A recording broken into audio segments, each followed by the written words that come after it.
Distance to empty, average fuel consumption, headlamp on வார்னிங்கும் நமக்கு இதில் டிஸ்பிளே ஆகிற மாதிரி கொடுத்துருக்குறாங்க. டோர் ஓப்பன் வார்னிங் மற்றும் சீட் பெல்ட் வார்னிங்கும் நம்ம இதில் பார்க்க முடியும். ஹேண்ட் பிரேக் இண்டிகேஷன் மற்றும் வெஹிக்கிள் ஹை ஸ்பீட் அலர்ட்டும் இதில் இண்டிகேட் ஆகிற மாதிரி கொடுத்துருக்காங்க.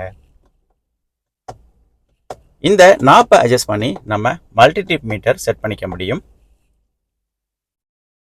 ரைட் சைடு நாப்பை நம்ம அட்ஜஸ்ட் பண்ணி average fuel consumption, distance to empty இதெல்லாமே நம்ம பார்க்க முடியும்.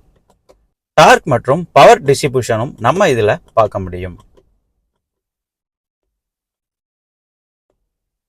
ஹைபிரிட் டிஸ்பிளேயும் நம்ம இதில் பார்க்க முடியும்.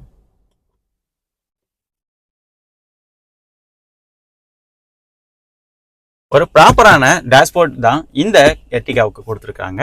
பார்க்குறக்கே ரொம்ப ப்ரீமியமாக இருக்கிற மாதிரி இந்த டேஷ்போர்டோட டிசைனும் கொடுத்துருக்குறாங்க. இங்கே ஒரு